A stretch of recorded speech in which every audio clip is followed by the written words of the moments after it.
সুপ্রভাত বন্ধুরা। অশ্রু থেকে আশীর্বাদের পথে আদিপুস্তক 29 অধ্যায় থেকে 35 অধ্যায়, জিরোমীয় 31 অধ্যায় 15 থেকে 17 পদ। ঈশ্বর রাহেলকে স্মরণ করলেন, তার প্রার্থনা শুনলেন এবং তার গর্ভ খুলে দিলেন। আদিপুস্তক 30 অধ্যায় 22 পদ। একজন মালি একটি গোলাপ গাছ লাগিয়েছিলেন। প্রতিদিন তিনি গাছে জল দিতেন, সার দিতেন, আগাছা পরিষ্কার করতেন, কিন্তু মাসের পর মাস কেটে গেল, কোনো ফুল ফুটল না। পাশের বাড়ির লোকেরা হাসতে লাগলো, এত যত্ন করে কি লাভ, গাছটা বোধহয় আর ফুল দেবে না। মালি শুধু একটা কথাই বলতেন, গাছটি এখনো শিকড় ছড়াচ্ছে, যখন সময় হবে তখন ফুল ফুটবেই। একদিন হঠাৎ সেই গাছটি অসংখ্য গোলাপে ভরে গেল। প্রিয় ভাই বোনেরা, অনেক সময় ঈশ্বরও আমাদের জীবনে এমন কাজ করেন। বাইরে কিছু দেখা যায় না, কিন্তু ভেতরে তিনি আমাদের প্রস্তুত করছেন। রাহেলের জীবন ঠিক সেই গোলাপ গাছের মতো। রাহেল ছিলেন সুন্দরী, কিন্তু তার জীবন সহজ ছিল না। বাইবেল বলে রাহেল ছিলেন সুন্দরী সুশ্রী। আদিপুস্তক 29 অধ্যায়। সৌন্দর্য ছিল, ভালোবাসা ছিল, যাকব তাকে গভীরভাবে ভালোবাসতেন, কিন্তু সুখ ছিল না, কারণ দীর্ঘদিন তার কোনো সন্তান ছিল না। আমরা অনেক সময় ভাবি সুন্দর বাড়ি থাকলে সুখ আসবে, ভালো চাকরি থাকলে সুখ আসবে, অর্থ থাকলে সুখ আসবে, কিন্তু রাহেলের জীবন আমাদের শেখায় জীবনের সবচেয়ে বড় অভাব বাইরের নয়, ভেতরের। আজ অনেক মানুষ বাইরে হাসছেন, কিন্তু ভেতরে কাঁদছেন। ঈর্ষা মানুষের দৃষ্টি ঈশ্বরের কাছ থেকে সরিয়ে দেয়। রাহেল দেখলেন তার দিদি লেয়ার একের পর এক সন্তান হচ্ছে, তার হৃদয় ভেঙে গেল। তিনি যাকবকে বললেন, আমাকে সন্তান দাও, না হলে আমি মরে যাব। এটি ছিল একজন আহত নারীর আর্তনাদ। কিন্তু এখানে একটি ভুল করে ফেলেছিল। তিনি প্রথমে ঈশ্বরের দিকে নয়, মানুষের দিকে তাকিয়েছিলেন।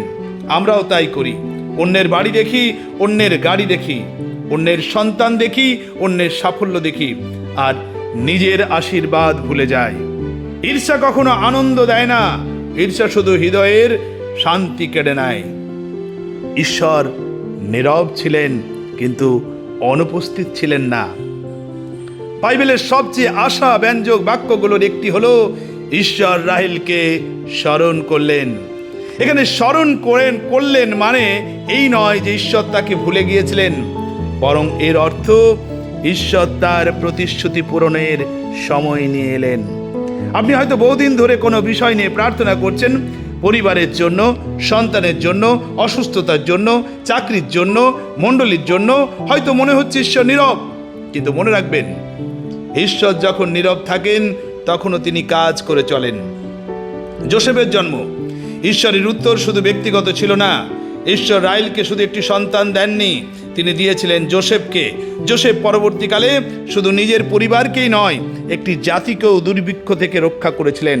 অর্থাৎ ঈশ্বরের আশীর্বাদ কখনো শুধু আমাদের জন্য নয়, তার মাধ্যমে আরো অনেক মানুষ আশীর্বাদ পায়।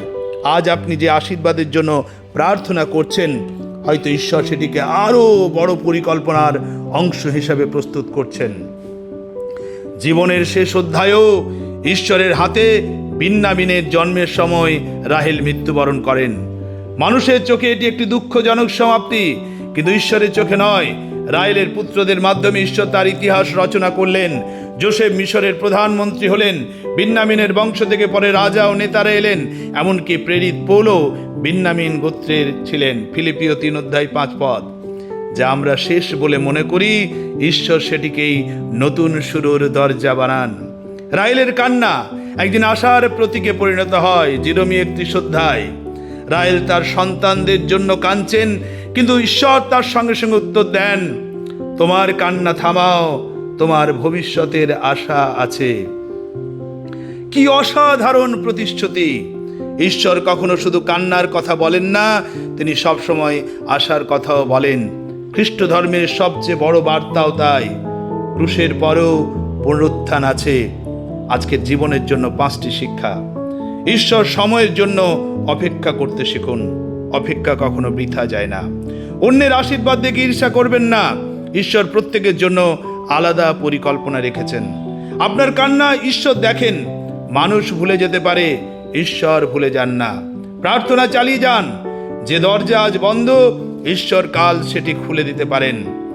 আপনার জীবনের দুঃখই একদিন আপনার সাক্ষ্য হবে। রাহেলের অশ্রু আজও লক্ষ লক্ষ মানুষকে আশা দেয়। রাহেলের জীবনের 3টি শব্দ মনে রাখুন: অপেক্ষা, প্রার্থনা, আশা। এই 3টি শব্দই একজন বিশ্বাসীর জীবনের ভিত্তি। আজ হয়তো আপনার জীবনেও রাহেলের মতো অশ্রু আছে।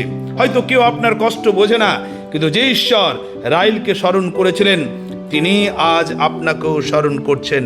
তাই নিরাশ হবেন না, প্রার্থনা থামাবেন না, বিশ্বাস হারাবেন না।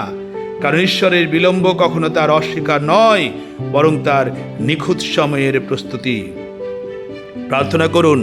হে প্রেমময় স্বর্গীয় পিতা, রাহেলের জীবনের মাধ্যমে আমাদের শেখাও যেন আমরা অপেক্ষার সময়েও তোমার প্রতি বিশ্বস্ত থাকি।